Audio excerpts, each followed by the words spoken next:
నమస్తే తెలుగు రాజ్యంకి స్వాగతం. నేను మీ సంధ్య. ముందుగా మా తెలుగు రాజ్యం సినిమా పేజ్ను ఇంతలా ఆదరిస్తున్న ప్రేక్షకులకు పేరు పేరున ధన్యవాదాలు. మీ ఆదరణ ఇలాగే కొనసాగాలని మరిన్ని వీడియోలు సరికొత్త రూపంలో మేము ముందుంచే ప్రయత్నం రాబోయే రోజుల్లో చేయబోతున్నాము. మీ ఆదరణ ఇలా కొనసాగితే ఇంకా అద్భుతమైన విశేషాలను మేము ముందుంచే ప్రయత్నం చేస్తాం. అలాగే కొన్ని సినిమాలు దశాబ్దాలు గడిచిన మన మైండ్లో నుంచి అంటే వినోదపరంగా, ప్రేమపరంగా, ఒక సందేశాత్మక పరంగా ఎలా చూసినా కొన్ని మేళవింపు అనేది కొన్ని సినిమాలకు అవి అలా అద్దినట్టు ఉంటాయి. ఆ కోవలోకే త్రివిక్రమ్ గారి మాటలు, విజయభాస్కర్ గారి దర్శకత్వంలో మన విక్టరీ వెంకటేష్ గారి నట విశ్వరూపం అని చెప్పొచ్చు. ఇప్పటికి మీకు అర్థమైపోయి ఉంటుంది కదా. ఎస్, నువ్వు నాకు నచ్చావు. ఈ సినిమా వచ్చి 24 years అయిపోయింది. మరి ఈ సినిమా ఆ టైంలో ఎలాంటి సెన్సేషన్ క్రియేట్ చేసింది, ఇప్పటికీ టీవీల ముందు ఆ టీవీలలో ఆ సినిమా వస్తే అతుక్కపోయే ఫ్యాన్స్, రిపీటెడ్ ఫ్యాన్స్ ఈ సినిమాకి చాలామంది ఉన్నారు. ఆ సినిమా విశేషాలు తెలియజేయడానికి చరిత్రకారులు, సినీ రాజకీయ విశ్లేషకులు శ్రీకాంత్ గారు మనతో ఉన్నారు. ఆయన మాటల్లో. శ్రీకాంత్ గారు నమస్తే అండి. నమస్కారం. One of the my most favourite movie. ఇప్పటికి ఎన్నిసార్లు చూసినా కూడా గుర్తులేదు, అంతలా డైలాగ్ నోటెడ్. ఈ సినిమా గురించి ఫస్ట్ టీవీలో వస్తుందన్నా లేకపోతే డిస్కషన్ చేస్తా, మీ మైండ్లో మెదిలేది ఏంటి? నాకు ఇందులో సుహాసిని గారి ఎపిసోడ్ చాలా ఇష్టం అండి. నాకు ఓన్లీ సుహాసిని గారి ఎపిసోడ్?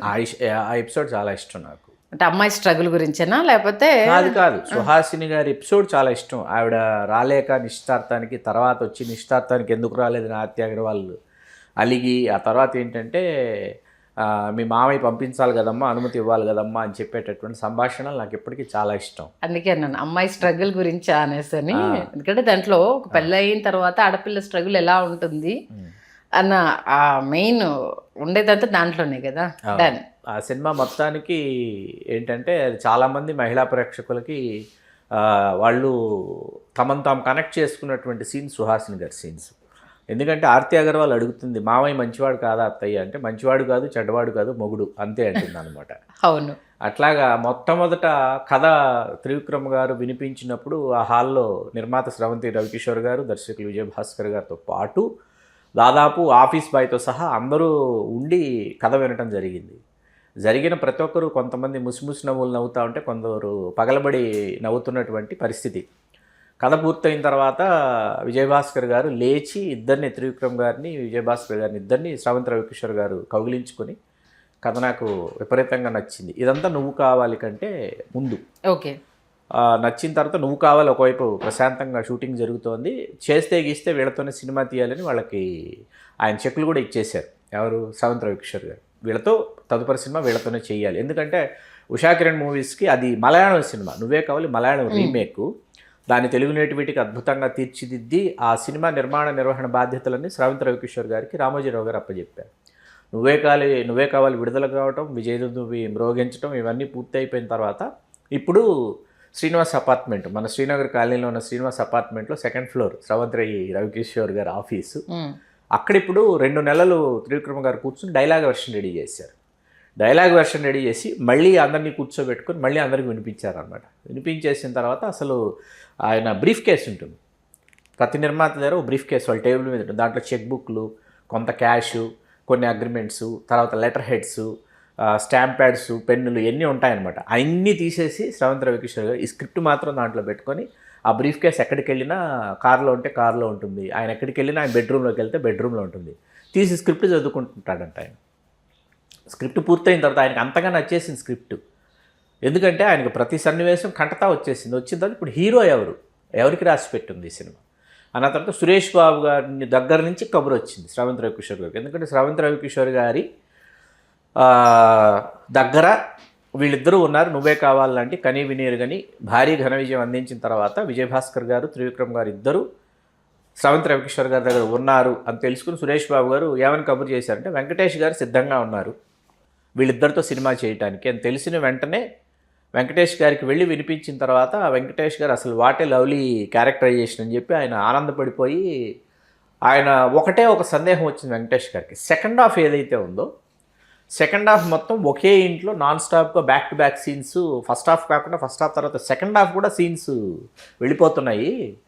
ఇక్కడి నుంచి ప్రేక్షకుల్ని కూడా మనం కొంత వాళ్ళు రిలీఫ్ ఫీల్ అయ్యేలాగా వెలుపలికి ఎక్కడికైనా వెళ్ళి మళ్ళీ ఇంటికి వస్తే చాలా బాగుంటుంది అన్న తర్వాత అప్పుడు సీనియర్ కదా వెంకటేష్ గారు, ఆయన సీనియారిటీని దృష్టిలో పెట్టుకొని వాళ్ళు దాన్ని అంగీకరించి అప్పుడు మీకు మిస్టర్ బీన్ని దృష్టిలో పెట్టుకుని బ్రహ్మానందం గారి పాత్ర అప్పుడు సృష్టించి వీళ్ళు వెలుపలికి వెళ్తారు, అమ్యూజ్మెంట్ పార్క్కి వెళ్తారు, అక్కడ బ్రహ్మానందం గారి పాత్రతో అసలు క్లైమాక్స్లో ట్విస్ట్ మొత్తం బ్రహ్మానందం గారి పాత్ర ఆయన తీసిన ఫోటోతో మొత్తం క్లైమాక్స్ అలా క్లైమాక్స్ కుదిరింది. ఇప్పుడు మొత్తం అన్ని పాత్రలకు అందరినీ తీసేసుకున్నారు, రాసేసుకున్నారు. ఇప్పుడు ఇక్కడ హీరోయిన్ ఫాదర్ 2 పాత్రలే బ్యాలెన్స్ అనమాట. హీరోయిన్గా ఎవరు బాగుంటారని చెప్పి మొదలు పెడితే కొత్త అమ్మాయిని పరిచయం ఫస్ట్ త్రిష గారు చేయాలి. త్రిష గారి స్థానంలో ఆర్తి అగర్వాల్ రావడానికి ఆవిడ పాగల్పన్ హిందీ సినిమా చేసి ఆ సమయానికి ఆవిడ న్యూయార్క్లో ఎక్కడో ఉన్నారు. ఆవిడ సురేష్ బాబు గారి ఫ్రెండ్ న్యూయార్క్లో ఉంటే అసలు ఈ అమ్మాయి న్యూయార్క్లో ఎక్కడుందో కనుక్కోండి అన్న తర్వాత ఆర్తి అగర్వాల్ దొరికి ఆర్తి అగర్వాల్ అసలు ఫ్లైట్ ఎక్కడం దిగడం మీకు రామానాయుడు సినీ విలేజ్లో షూటింగ్కి రావడం కళ్ళు మూసి తెరిచే లోపల జరిగాయి అంటారు సినిమాల్లో. అలా జరిగిందనమాట ఆర్తి అగర్వాల్ సెలక్షన్ కానీ ఆర్తి అగర్వాల్ షూటింగ్కి రావటం కానీ. ఇక్కడ ప్రకాష్ రాజ్ గారి పాత్ర గురించి మనం కొంత మాట్లాడుకోవాలి. మొదట నాజర్ గారిని అనుకున్నారు, రఘువరన్ గారిని అనుకున్నారు. ఎందుకు అనుకున్నారంటే ప్రకాష్ రాజ్ గారి మీద పరిశ్రమ అప్పుడు బ్యాన్ పెట్టింది.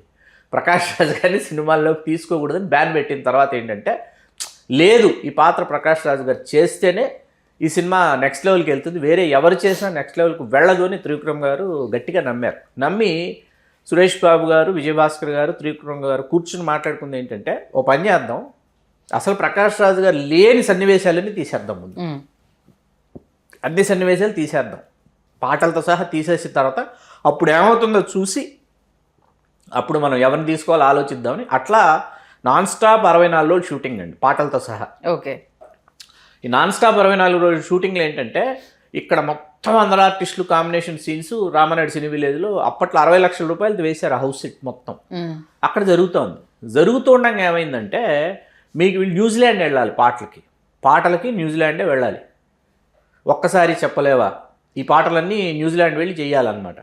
అప్పుడు న్యూజిలాండ్లో ఆ గ్రీనరీ పోతుంది, రాకపోతే మీరు ఇప్పుడు వస్తే ఇప్పుడు చేసుకోవచ్చు సాంగ్స్ అని అక్కడి నుంచి సురేష్ బాబు గారి ఫ్రెండ్ ఫోన్ చేస్తే వీళ్ళు ఇక్కడ ఆర్టిస్టులు అందరి డేట్లు మళ్ళీ తీసుకుందాం అని చెప్పి వెంటనే న్యూజిలాండ్ వెళ్ళిపోయి ఆ పాటలన్నీ తీసుకుని వెంటనే మళ్ళీ వచ్చి మళ్ళీ 64 రోజులు అసలు ఆగకుండా షూటింగ్ పూర్తి స్థాయిలో జరిగిన తర్వాత అప్పుడు ప్రకాష్ రాజ్ గారి మీద బ్యాన్ తీసేయటం, ప్రకాష్ రాజ్ గారి సినిమాలో నటించవచ్చని చెప్పడం, వెంటనే అక్కడ ఆయన మీద బ్యాన్ తీసేశారని వెంటనే ప్రకాష్ రాజ్ గారు రామానాయుడు సినీ విలేజ్లో ఉన్నారు. ఓకే. 17 రోజులు నాన్ స్టాప్ ప్రకాష్ రాజ్ గారి సీన్లు, 17 days నాన్ స్టాప్.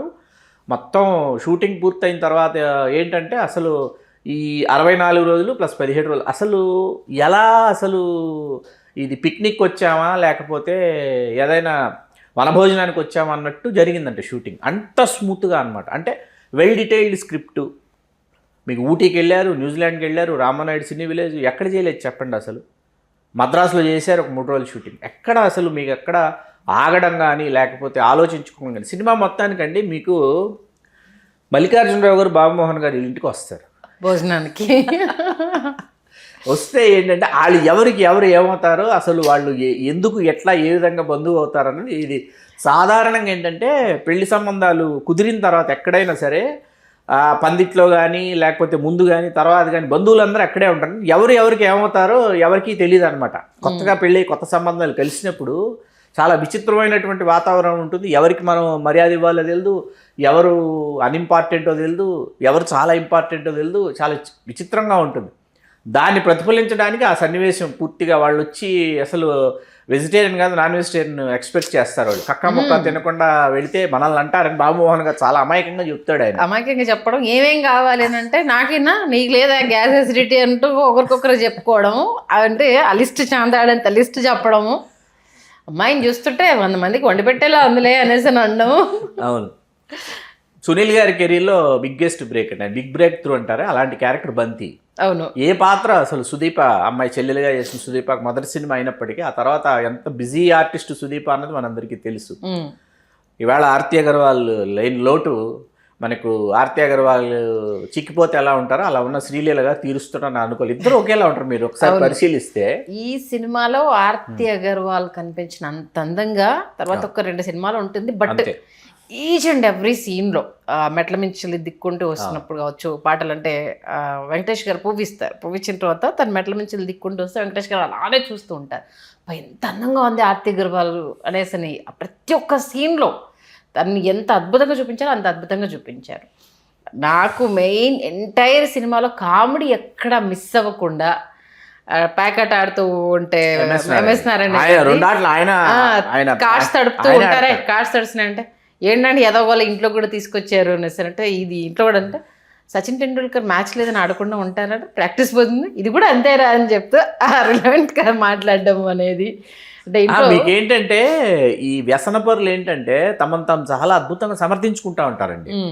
అదేంటో చాలా క్రమశిక్షణగా సమయపాలనతో కూడినటువంటి వ్యవహారంలాగా ఈ వ్యసనాలు ఉండేవాళ్ళు దాన్ని చాలా సమర్థనీయంగా మాట్లాడుకుంటారు దాని గురించి.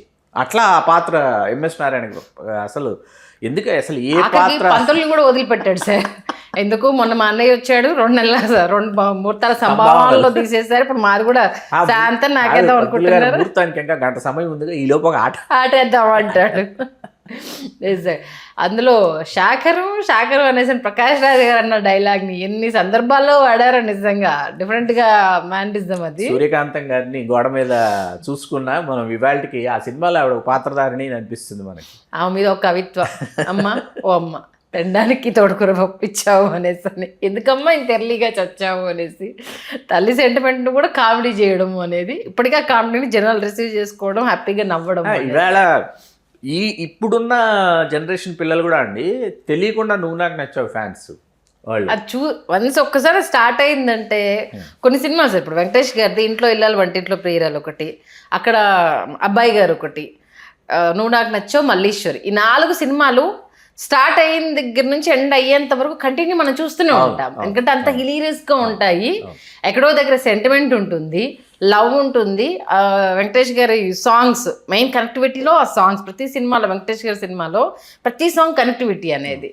దీంట్లో తీసుకున్న కేర్, తర్వాత ఏంటిది ఫాదర్ సన్ ఎపిసోడ్ అద్భుతం. చంద్రమోహన్ గారు ఎంతో 100 పేజీల లెటర్ రాసి పంపిస్తారు కదా, అది అస్సలు ఎలా వచ్చింది ఆయన కొత్త ఆట అనేది త్రివిక్రమ్ గారికి. సీరియస్లీ వీళ్ళు అది వినుకుంటూ వాడికి ఆ డిగ్రీ ఎగ్జామ్స్ వాడికన్నా నాకు పెద్ద పరీక్ష అయిపోయింది అనేసి కొడుకు కోసం స్లిప్లు ఇవ్వడానికి వెళ్ళడము, సిగరెట్ ఇన్సిడెంట్ కావచ్చు.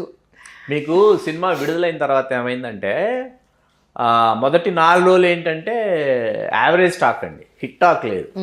మొదటి 4 రోజులు యావరేజ్ టాక్తో పాటు ఫోన్లు చేసి ఇది శ్రవంత్ రవికిషోర్ గారికి అరగంట సినిమా తీసేయమని, ఎడిట్ చేసేయమని, ఏది తీసేయమని అరగంట సినిమా. దాంట్లో మరీ ముఖ్యంగా అంటే సుహాసిని గారు ఎపిసోడ్ తీసేయమని, ఎందుకండి ఆవిడ క్లాసులు పీకుతున్నట్టుంది, తీసేయండి ఆ ఎపిసోడ్ అని ఎవరి కాళ్ళు ఫోన్లు చేసి. ఒక్క షాటు కూడా తీసే ప్రసక్తి లేదు, ఎన్ని రోజులు ఆడుతుందో ఆడనివ్వండి చూద్దాం అని చెప్పేసి అట్లా సురేష్ బాబు గారు, రవికిషోర్ గారు ఇద్దరు, సురేష్ ప్రొడక్షన్స్ మరియు శ్రవంతి మూవీస్ సంయుక్తంగా నిర్మించి 2001 సెప్టెంబర్ 6 విడుదలై ఘన విజయం సాధించి 25 సంవత్సరాలు పూర్తి చేసుకుని 26 సంవత్సరాలకు అడుగు పెడుతున్నటువంటి నువ్వు నాకు నచ్చావు, ప్రేక్షకులు కూడా నువ్వు నాకు నచ్చావు అన్నారు సినిమాని. నిజంగానే సందేహం లేదు, అంత అద్భుతంగా ఉంటుంది సార్ త్రివిక్రమ్ గారి మాటలు. ఎక్కడ అంటే ఒక డైలాగ్ ఉంటుంది సుహాసిని గారు, ఈ టైంకి అమ్మాయి మనసులో ప్రేమ పుడుతుంది అని అంటే ఏ అమ్మాయి బయటికి రాదన్నయ్య, అది ఎప్పుడు పుడుతుందో తెలియనంటే అంటే పెళ్ళి నిశ్చయం అయినాక కూడా పుట్టాలనా అనేసి ఇద్దరి మధ్య ఆ కాన్వర్జేషన్. ఫ్రెండ్షిప్కి మా నాన్న మీ దగ్గరికి వచ్చేప్పుడు ఒకటే మాట చెప్పాడు, నువ్వు ఎదక్కపోయినా పర్వాలేదు, నువ్వు బాగుపడకపోయినా పర్వాలేదు, కానీ మా ఇద్దరి మధ్య ఫ్రెండ్షిప్ని దూరం చేయొద్దు అనేసి ఒక మాట చెప్పారు. మీరు నన్ను అడగలేదు కదా నీకు నందు అంటే ఇష్టమా అనేసి అని, అడిగి ఉంటే నేను చెప్పే. మీకు త్రివిక్రమ్ గారు ఏంటంటే చిరునవ్వుతో ఆయన రాశారు, అవును నువ్వు నాకు నచ్చావు ఆయన రాశారు.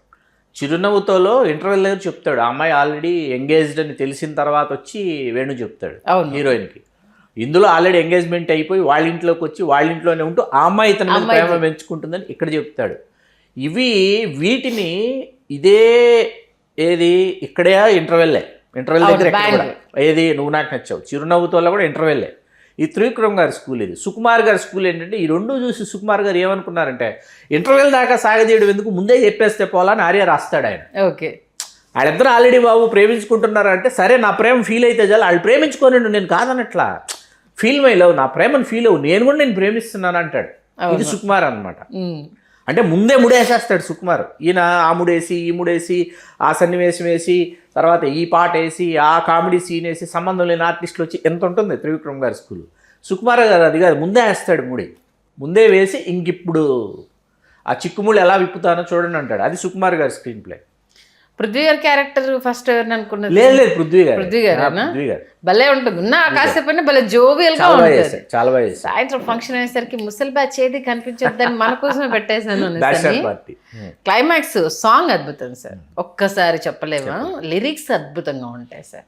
చందమామ మనకు అందదని ముందుగానే అది తెలుసుకొని చేయి చాచి పిలవద్దు అని చంటి పిల్లలకు చెప్తామా అన్నది ఇప్పటికీ అసలు ఒక్కొక్క సాంగ్ ఒక్కొక్క అద్భుతం. కోటి గారండి రీ రికార్డింగ్ సమయంలో వచ్చి చూశారంట సురేష్ బాబు గారు, విజయభాస్కర్ గారు చూసి వాళ్ళు ఏం మాట్లాడుకుని వెళ్ళిపోయారంట. వెళ్ళిపోయిన తర్వాత మళ్ళీ మీకు కోటి గారు ఒకరోజు సమయం తీసుకుని మళ్ళీ ఆయన వీళ్ళకి కావాల్సిన విధంగా చేసి ఆ ఫీల్ తీసుకొచ్చిన తర్వాత అప్పుడు అంటే మనకేంటంటే ఇప్పుడు ఫస్ట్ క్లాస్కి డిస్టింక్షన్కి ఎంత డిఫరెన్స్ ఉంటుంది అన్నది ఉంటుంది అనమాట పారామీటర్స్.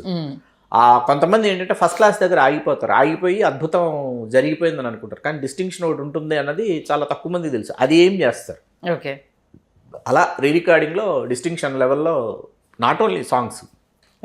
వాళ్ళంటే తాగిన తర్వాత మందుబాబుల రిలేషన్స్ ఎలా ఉంటాయి అనేసి అని ఆ రిసెప్షన్ టైంలో మన గణేష్ బాబు గారు ఉంటారు కదా, మల్ల గణేష్ ఎవరి తరపు అబ్బాయి అని అంటే అమ్మాయి తరపు, ఎక్కడి నుంచి వచ్చా బాబాయ్ అంటే ఇక్కడ నుంచి వచ్చాను అల్లుడు అనేసారు అనగానే రా లోపలికి లాక్కెళ్ళేసి అక్కడ జరిగే కాన్వర్జేషన్, మందు తాగిన తర్వాత ఎలా ఉంది, మత్తుగా ఉందా, గమ్మత్తుగా ఉందా, ఆ ఘాటుగా ఉందని, లేదు ఇంకోటి వేసుకోవాలన్నది అనేసి అన్న డైలాగ్స్ కదా. అంటే రైమింగ్ కాన్వర్జేషన్ అంటే ఎవరికైనా టైం లైన్ అలా వెళ్ళిపోతూ ఉంటే కళ్ళు తిప్పాలనిపించదు. తెలుగు సినిమా చరిత్రలో టాప్ 100 మూవీస్లో ఒకటండి నువ్వు నాకు నచ్చావు, ఆలోచించకుండా ఉంటుంది. అంటే ఇప్పుడు అది త్రివిక్రమ్ గారి స్టోరీయా విజయభాస్కర్ గారి స్టోరీయా? Story, screenplay, dialogues everything Trivikram గారు. స్క్రీన్ ప్లేకి వచ్చేటప్పుడు కొంత విజయభాస్కర్ గారు స్వేచ్ఛ తీసుకునేవారు. ఓకే, కథా సంభాషణలు ఎట్టి పరిస్థితులు ఏవి మార్చడానికి వీల్లేదు. ఎందుకంటే ముందే ఆయన కథ చెప్తారు, కథ చెప్పిన తర్వాత మీకు ఏమైనా సందేహాలు ఉంటే మీరు వెలుబుచ్చొచ్చు. ఓకే, ఆ సందేహాలను ఆయన నివృత్తి చేస్తారు. చేసిన తర్వాత ఫైనల్ వెర్షన్ డైలాగ్స్తో సహా రాసేసిన తర్వాత అప్పుడు స్క్రీన్ ప్లేకి సంబంధించి సీనిక్ ఆర్డర్ కానీ లేకపోతే ఫ్లో కానీ దాంట్లో డైరెక్టర్కి స్వేచ్ఛ ఉంటుంది, ఆయన స్వేచ్ఛ తీసుకున్నారు. అంటే అసలు ఆయన మైండ్లో ఈ స్టోరీ రాసేటప్పుడు త్రివిక్రమ్ గారు అసలు అనుకున్న హీరో ఎవరిని అనుకోలేదు, ఎవరిని అనుకోలే వాళ్ళ. మీకు అందుకే వెరీ బిగినింగ్ స్క్రిప్ట్స్ మనం తీసుకుంటే ఏంటంటే హీరోని దృష్టిలో పెట్టుకొని రాయలేదు మీకు. ఓకే, స్వయంవరం కానీ చిరునవ్వుతో కానీ హీరోని దృష్టిలో పెట్టుకోవాలా, పెట్టుకోకుండా రాసిన కథలు అవి. నువ్వే కావాలి రీమేక్. ఎప్పుడైతే హీరోని దృష్టిలో పెట్టుకొని మీరు రాయటం మొదలు పెడతారో అప్పుడు మీకు వేరే అప్లై అవుతాయి.